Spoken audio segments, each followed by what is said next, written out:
The Ohio and Kanawha rivers cross. On any given day, Main Street bears little evidence of Point Pleasant's dark secret. A town famous for its flying monster. There were kids in cars with their parents who saw it. There were teenagers at a bonfire who saw it. There were hundreds of sightings. We were just out playing in the woods at night, and it looked like a cross between a man and an alien with wings and red eyes. It scared me more than anything that I have ever seen in my life. Growing up here in Point Pleasant, I've always heard about the Mothman. As you're growing up and people tell you stuff, you start to believe it, but you've always got that doubt in your mind until you go and experience it yourself. It all began in the late 1960s with sightings of a Mothman monster. First, the location of the sightings. The TNT bunkers, a former bomb-making plant built during World War II. Well, the TNT area was an entire community, a town within itself. You can still see maps of it and see how it was a top-secret facility for making explosives. But then they let it become overgrown, and the buildings were abandoned, and the igloos were abandoned. After the war, the government no longer needed the bunkers. They were deserted, except for occasional visits by Point Pleasant teenagers, bored and looking for fun. We used to hang out and play at the TNT bunkers. That was the only thing to do around here, especially during the summer.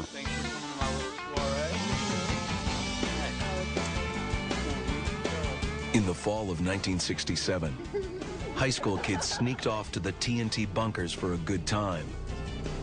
They encountered something else.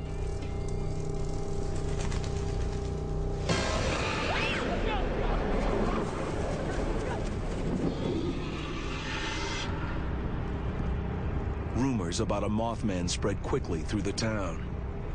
They were really serious about it and really scared. They had to see something. They were too scared and too emotional not to have seen something. And then, of course, that was the talk of everywhere you went. While the town was trading stories, one Point Pleasant girl came face to face with something she'll never forget. I was an innocent teenager till I saw those red eyes. I've just never been the same since then.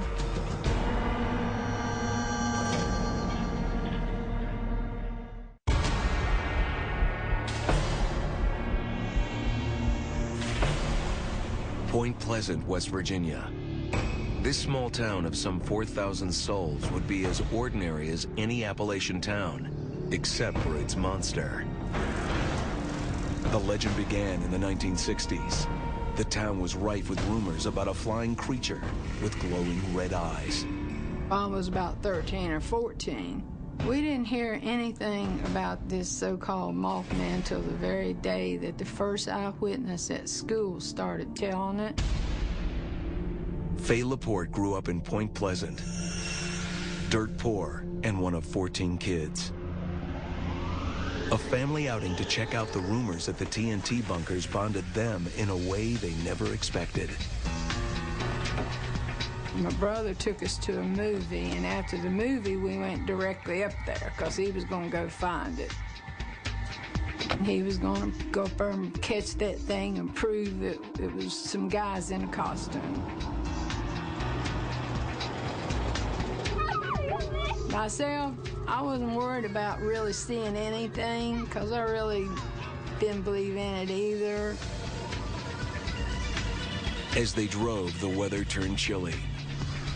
The sky dark, with only the moon to guide their way. We were driving down the drag strip to the TNT bunkers, and my brother kept looking over towards me. And then he turned back, and then he'd look over at me again. I said, well, what are you looking at? He said, well, don't look, but there's something there beside the car. Don't look. So I turned and looked. He told me not to. Don't look.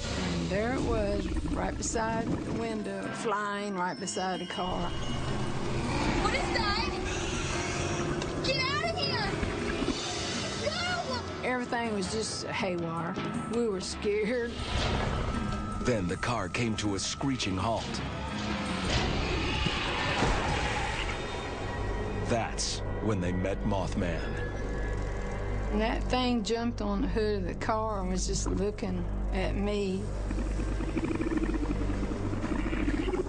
We were just more or less immobilized.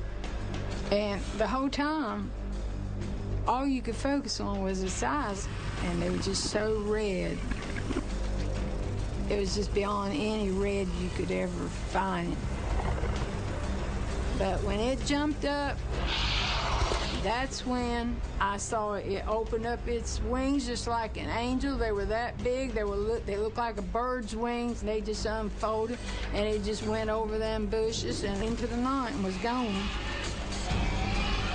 Encountering the dark-winged creature known as Mothman had made believers out of the Laporte family. Yet exactly what they'd seen could not be resolved. We went back the next day because my brother wanted to go and find this thing, this creature, and it was blocked off by the military, and they wouldn't allow us in. He tried to go in, they wouldn't let him, and they got very strict and forceful. We don't need your help, we appreciate it. He said, but just turn around and go and leave, and we'll take care of it. Well, I don't know why I can't go. And my brother just kept on. He said, well, I don't see why I can't go in there and help y'all find this, because I want to find it myself. You told to leave now, leave. Right smartly. And I told my brother, I said, come on, Daddy kills, find out we're back up here. Back the vehicle up, let's go. Turn it around, let's go. Yes, there's something else out there.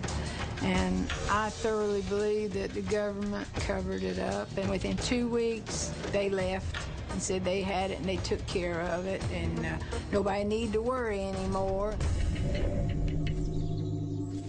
When we experienced all this, to me, it was just another thing I chalked up as an unexplainable experience in my lifetime. But I know what I've seen is enough that it gives me the idea that we're not the only ones that's in this world. To this day, I believe that.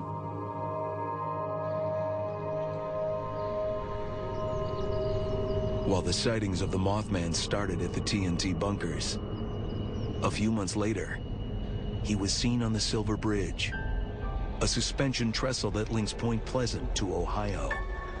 There was a stoplight right at the foot of the bridge. It was malfunctioned, and all of these cars piled up on the bridge, and one side of the bridge collapsed, and it dumped one half of the cars into the river, and then the bridge swung back, and the other side collapsed.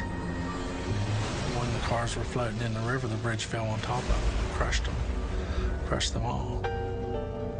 It was over in minutes. It began with a hairline crack in a single eye bar.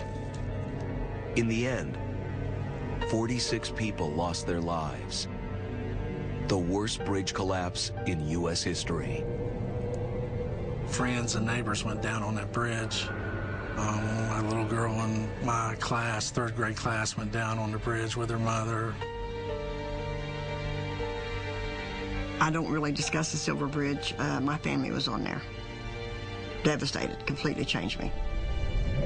After the bridge fell, everything was gloom, you know, and everybody here had somebody there on the bridge.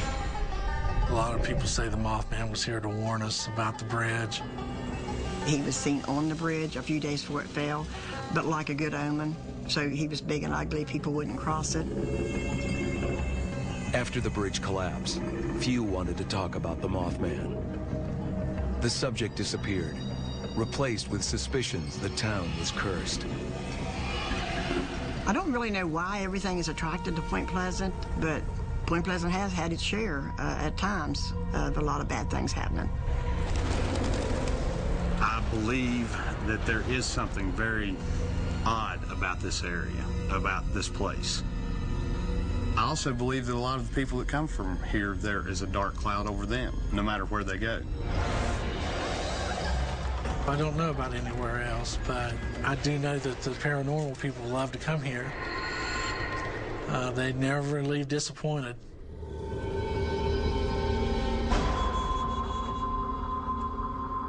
Brett Kirby is one of those people. In the summer of 2009, he arrived to Point Pleasant for a visit, skeptical about the legends of the Mothman.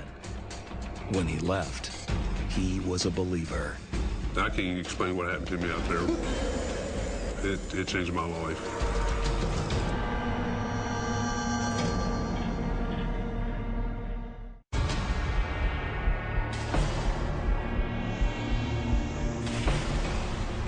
Point Pleasant, West Virginia, was the setting of a daytime date for Brett Kirby and Jennifer Jeffers. But just when they thought it was going to offer romance, they stumbled upon the Mothman. He had never been to Point Pleasant, and so he came up here one day and I took him a tour. It was really exciting, that he came to see me. We went to a few different places around Point Pleasant, and then I told him, I was like, the TNT bunkers, I said, they're out there, and he said, well, what is it? And I was like, well, they're old military bunkers that they used to use, and, they were built on the Indian burial ground. She just told me that it's haunted and stuff like that. I thought, it'd probably be kind of romantic and stuff. As Brett and Jennifer's date started to heat up, they decided to check out the TNT bunkers, the site of the original Mothman encounters. The TNT bunkers were where people used to go party when we were younger and in school. Everybody always went out there, and you always heard the stories and stuff, and they always, come back with, we heard this or we heard that. But I thought it was just because they were drunk. I never really believed it. We arrived at the bunkers. It was probably about 5:30, 6 o'clock. The weather was probably about 75, 80 degrees outside. We went through 3 of them, and on our way back, we stopped back to the second one. When I went back into it and stuff, it felt like it was probably about 10 degrees cooler than what the rest of the bunkers felt like. I did have a real eerie feeling and stuff, and it was just, I felt like unease for some reason. I couldn't pinpoint why. Wow. This place is pretty neat. At that moment, there was no sound. The only sound was like him clicking the pictures. And then he had quit clicking the pictures, and we were standing there just listening. Do you see anything? It's cold in here. And all of a sudden, something just grabbed my leg real fast. I can actually feel the fingers, and just something just clamp onto my back of my leg. When it grabbed me, I spun around and stuff and looked behind me as if it was an animal that was running around or something. It kind of creeped me out because I didn't know what was going on. And I told Jennifer, something just grabbed my leg. And she goes, oh, no, it didn't. You're just trying to scare me and stuff. And I said, no, something grabbed my leg. And I was like, oh my gosh, there's something here. I said, I'm out of here. I gotta go. I can't take this. I'm out of here. Because it scared me so bad. After it happened, I flashed a couple quick pictures as if there was anything in there with us, and like a mouse or a squirrel or something, just to explain what happened. We were totally freaked out. It was just something that I had never expected, to happen. We ran back to the car, and then we took off. We went back to his house, and we were looking at the pictures on the computer. He caught my eye on one of them and stuff, and we went back to it. And the picture had to me, it looked like an apparition, and it had like the torso and looked like an arm coming off of it. My heart just dropped because I was like, oh my gosh, there was something there. There is something there. First seen that picture, it blew my mind. I had actual evidence on my camera that there was something in that bunker besides me and Jennifer at that time. It blew me away. It turned me into a believer because, I've always heard that there is demons that walk up on the earth, but I'd never, really experienced it in myself. until that moment. Some 40 years ago, a dark winged Mothman descended to Earth in Appalachia. Some were terrified. But in the wake of a horrific bridge collapse, the monster came to be seen as a messenger, a prophet to warn about imminent disaster. If a recent sighting is to be believed, the creature is still here. It made us both believers of the spirits and what, can